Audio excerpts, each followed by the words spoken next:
আবারও শিরোনামে এলেন বাংলার রকস্টার নগর বাউল জেমস।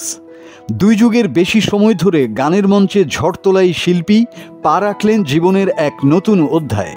তবে এবার কোনো নতুন গান কিংবা কনসার্ট নয়, সময়ের আলোচিত এই রক আইকন হয়েছেন পুত্র সন্তানের গর্বিত পিতা। চলতি বছরের জুনে জেমস নামিয়া দম্পতির কোল জুড়ে আসে পুত্র সন্তান, নাম রাখা হয়েছে জিবরান আনাম। এর আগেও আরও 2বার বিয়ে করেছিলেন জেমস। তার প্রথম স্ত্রী অভিনেত্রী রথি। 1991 সালে বিয়ের পর 2003 সালে বিচ্ছেদ হয় তাদের। এরপর বিয়ে করেন বেনজির সাজ্জাদকে।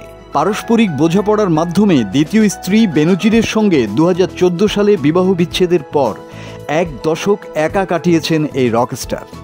2023 সালের জুনে যুক্তরাষ্ট্রের লস অ্যাঞ্জেলেসের একটি অনুষ্ঠানে দুজনের পরিচয় হয়। তবে এটি কোনো কনসার্ট ছিল না, এমনকি জেমস সম্পর্কে আগে থেকে তেমন কিছু জানতেনও না নামিয়া। পরিচয় গড়ায় প্রণয়ে। দীর্ঘ একাকিত্ব কাটিয়ে 2024 সালে বাংলাদেশি বংশোদ্ভূত মার্কিন নাগরিক নামিয়া আমিনকে বিয়ে করেন জেমস। জেমসের তৃতীয় স্ত্রী নামিয়ার জন্ম যুক্তরাষ্ট্রে। তিনি সেখানের জন জে কলেজ থেকে ক্রিমিনাল জাস্টিসে স্নাতক সম্পন্ন করেছেন।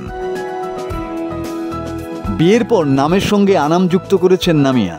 2025 সালের 8 জুন নিউ ইয়র্কের হান্টিংটন হাসপাতালে দিবাগত রাত 3:30টায় জন্ম হয় তাদের প্রথম সন্তান জিবরানের। জেমস সহ পরিবারের অন্যান্য সদস্যরা তখন সঙ্গে ছিলেন। যুক্তরাষ্ট্রে প্রায় 1 মাস অবস্থানের পর সন্তান নিয়ে দেশে ফেরেন তারা। বাবা হওয়ার অনুভূতি জানিয়ে রকস্টার জেমস বলেন, বাবা হওয়ার অনুভূতি অসাধারণ। আল্লাহর কাছে শুকরিয়া, তিনি আমাকে সুস্থ সন্তান দান করেছেন। মাসুদ হাসান, বাংলা টিভি।